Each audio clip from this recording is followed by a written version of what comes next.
So the theme, building and leading cultures of innovation. It wasn't just about building them. It's about how do we lead them, shape them, make them, one of the themes that will come through the day. And why is that important and why now? So you've all touched on it with your objects. And we want to start the day with the why. Why is it important? Move into the what before lunch and get more into the how in the afternoon. And three quotes came to mind.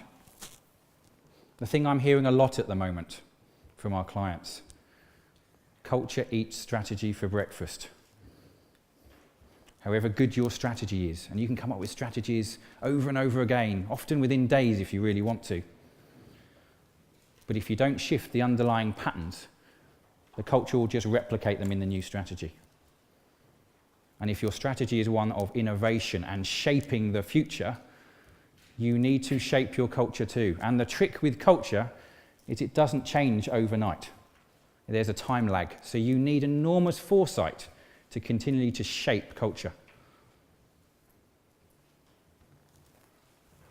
And we're seeing this all over the place. And more importantly, I imagine a lot of you, and certainly a lot of nowhere people, are seeing how culture and leadership are disabling breakthrough strategies more and more. Cultures and leadership seem to be now getting in the way.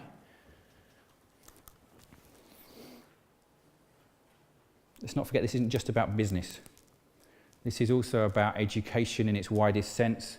One of our passions, obviously, is children and the kids and the schools and the parenting. And if, it's, in one sense, we really love going into businesses and helping unlock creative potential, helping people be delighted and surprised with what's possible. But they're having to unlearn a lot of things too. So if you go down the value chain into education, how are we educating new ways of knowing into our children? Feeling, sensing, intuiting. How are we helping them see the world in a more interconnected and creative way? How is it not just about educating me and my potential, but the space between me and another's potential? And how can we live life and work as a creative adventure? Coming to my metaphor of my object of looking back on my life on my deathbed. How can we see life and the highs and lows of life as a creative adventure? How do we bring that roller coaster, that energy of highs and lows, and embrace them in the workplace? So for me, there are lots of reasons why it's needed now. And there's many, many reasons. Exponential times we live in. The multitude of problems the world is facing. And I suppose, for me, a culture of innovation isn't a problem-solving culture. Problem-solving is about moving away from something you don't want, the problem. And I think it's potentially very scary to describe the future as problems you want to move away from, as opposed to a future you want to move towards and create and be nourished by. And over the last 12 years and beyond, we've been looking at the evolution of organisational cultures. And we've used or been inspired by the leadership development framework by Bill Talbot, which we've simplified. And his work originally looked at the ego states, the developmental ego states of leaders and cultures, which we think is a fantastic framework, but we simplified it. And let me just tell you a quick story about how we see it. That most organisations, most cultures start off as opportunists. There's a gap, there's a need. You fill that gap or need, and you take that opportunity.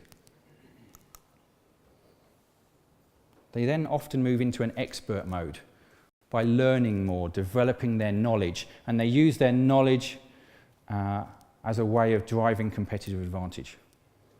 R&D is a classic area of this. So how do we become more expert than the competition? Then they move into what I think is the dominant culture at the moment out there in organisations, which is the achiever one. How can we do more, push more, get more out of it, scale, replicate, push, push, push. And this is classically the culture, a high-performing culture. And high performance often is also full of an enormous amount of measures of success. There's an amazing amount of energy that goes into measurement of performance. And this is where we're seeing in the last, certainly 10 years, all the focus, high performance. But we believe there is a ceiling, and that's why there's a larger black line that people need to break through to really become an innovative culture. And that's not to say that innovation doesn't happen at the previous levels, and I'll show that in a minute. But how do you create a container that's vibrant, that is going to help these ideas blossom, and more importantly, a culture that is shaping and making the future, not just feeding it the current needs? And I just want to make sure I'm being clear that this is a nested level. They're not at the expense of one another. And experts and achievers are the engine room of exchanging value in a business. So I'm not demeaning them. They are a subset. But what we've been interested in nowhere, clicking forward one, is how to break through this threshold. How can you not be a high performer, but not be limited by a high performance culture? How can you move into it and move into the innovator shaper culture? And this isn't a shift in just skill set or capability. As you'll see in our way we've shaped the day, we believe this is a shift in consciousness, a way in which we view the world. It's a worldview shift. It's not just realizing that the world is an objective, it's a subjective, objective universe and world we live in. It's about interconnectedness. It's about embracing uncertainty and ambiguity and making it an exciting part of business. And obviously this is the leadership development framework was based on ego states of human development. And I just wanted to bring this to life, really. My 4-year-old son is an opportunist. If I leave a bit of chocolate in a room and I come back, he's sitting under the table, smiling at me innocently, but there's chocolate all over his mouth. Our educational systems are designed to help us develop our expertise, even scarily from primary school, secondary school. It's about churning and developing our expertise. As we leave education, we're motivated, in fact incentivized, to become even more expert and, more importantly, achievers. Where are we educated to unlock our creative potential and each other's creative potential? Where are we educated to see talent and gifts and bring them together in unique ways? One of the other things we see, as an example, in organisations is where they are in their ego development, in their evolution, is the way they think about resourcing. This could see this as people resourcing, the way they think about money.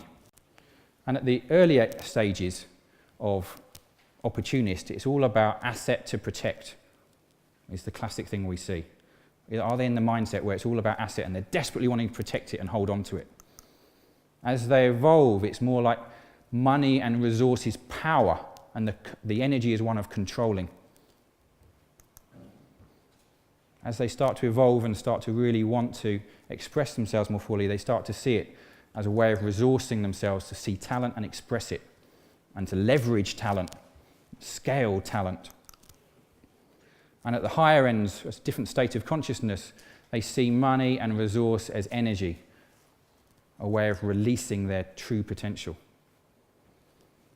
And in a slightly more simple way, I look at it from an innovation point of view. What's your orientation? Is it completely focused on products and services, feeding existing need? The innovation, obviously, of processes and solutions. That's a cleverer way of thinking about products and services, a more integrated way. Obviously, innovation in strategies, go-to-market strategies and business models are a huge area that many consultants make a lot of money on. What we're interested in is how you create the container, the cultural and leadership container for all of those to multiply off each other.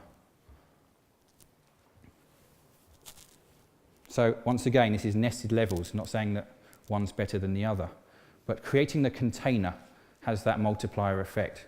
And if I go back to the previous model, what the innovator shaper seems to do culturally and at a level of leader is they help experts and achievers talk to each other.